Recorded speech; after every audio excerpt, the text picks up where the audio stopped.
Hey, what is going on YouTube? It's TechTactics here, and today I'm going to be talking about why I recently switched from AMD to Intel. Now, there's a few reasons why I did this, and I'm hoping that this will help some of you guys decide which one to buy or which one to upgrade to based off of what I decided to do.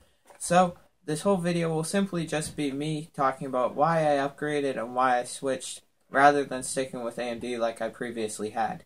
So, if that sounds interesting to you guys at all, definitely please be sure to stay through the intro so you guys can see the reasons why I switched from AMD to Intel.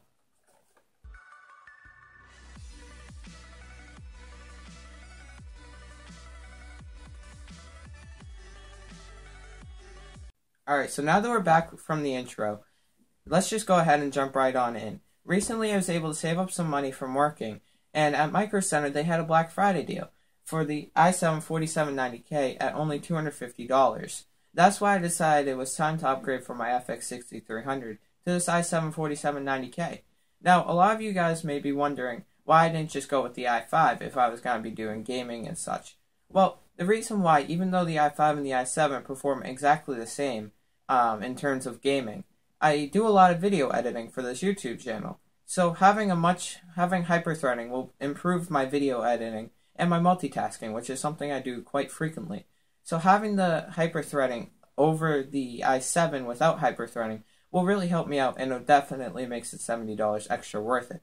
However, my FX 6300 was a 6-core CPU, so you might be asking yourself, if the i7 is only a quad-core and the FX 6300 is a 6-core, why did he upgrade to a quad-core? It has 2 less cores. Well, the reason being for that is because the i7 cores are much stronger cores. The FX 6300, actually, the cores are quite a bit weaker. So even though it's still a 6-core, each core is a lot weaker. So this i7 will actually perform a lot better. Not to mention, it also has multitasking, hyper-threading, bringing it up to 8 threads. So I actually have 2 more threads than I did on my FX 6300, along with a 4 GHz CPU now, and my FX 6300 was 3.5 GHz. Although that won't make a huge difference, it's also 22 nanometer opposed to the 6300 being 32 nanometer. So the CPU does have a lot of improvements, and the main improvement is how powerful the cores are above the FX 6300 cores. So this should increase my gaming a lot more, along with my video editing, which video editing and rendering can take quite a while. In fact, I have a video that's about a half an hour long that took me almost 2 hours to render. That's a little bit ridiculous in my opinion, and I need it to be a lot faster than that if I want to get a lot more videos out for this channel. So, I'm hoping that this i7 will allow me to render a lot quicker, and I'll be able to get some more videos going onto this channel. So, along with the better gaming and the better video editing, the price was really good. Usually this i7 is $350. Now that would definitely be too much for me, as I got my motherboard and CPU for about $400, so only $50 more than the CPU usually costs. And that is because I got my ASRock Z87 overclock formula motherboard for only $95, which is an absolutely great deal, because just about a year ago that was $250 to $300 motherboard, and now on sale at Micro Center for only $95. Along with this Intel CPU being $100 off. So, I would have considered sticking with the AMD CPUs, such as the 8350, which is something you guys might have suggested by now in the comment section below, but let me explain to you why I didn't do that. Now, even though the 8350 is an 8-core CPU, so it does technically have the same amount of threads as the i7. However, like I said before, the same thing that I said with the FX 6300, the cores are a lot weaker than the i7s. Now, the 8350 will perform very much the same as the i5, and could even beat the i7 if it's overclocked all the way up to around 5 GHz.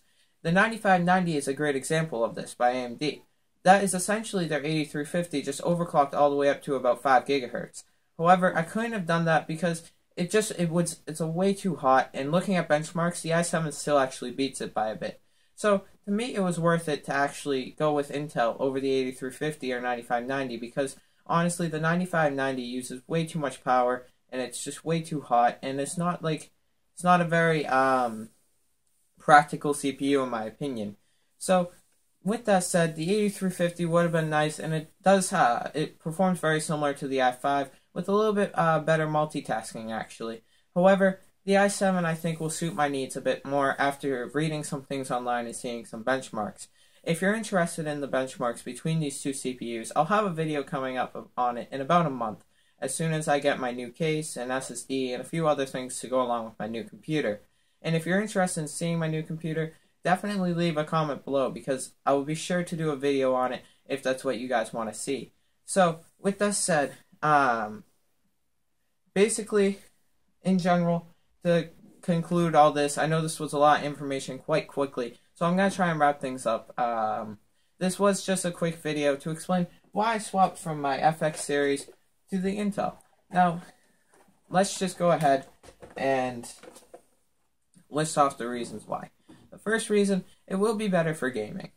The second reason, it's a lot better for video editing, especially with the hyper-threading and the stronger cores. That actually relates to the third and fourth reason. The third reason, the stronger cores. And the fourth reason, the hyper-threading.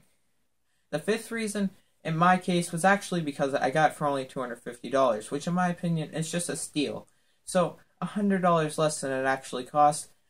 I think that's a great deal, and that's why I went with it. So those are the 5 reasons why I swapped from AMD to Intel. If you guys have recently swapped or are thinking about swapping, leave a comment in the section below, so that you guys can ask whether you think it would be worth it in your case to swap from AMD to Intel, or vice versa. Or maybe you already did. Leave a comment below telling me your experience with this, with your switch, whether or not you thought it was worth the extra money, or whether or not you got the extra performance you were looking for. So hopefully I'll get the performance I was looking for, and those are the main reasons why I decided to switch. So hopefully you guys found this video informative or helpful in any sort of way. And if you did, please be sure to leave a like, and don't forget to subscribe to my channel for a lot of other videos that will actually have to do with this Intel CPU that I just got, the 4790K. And that's about it for this video, guys, so thanks so much for watching. Definitely go ahead and check out my other videos, and I'll see you next time. Peace.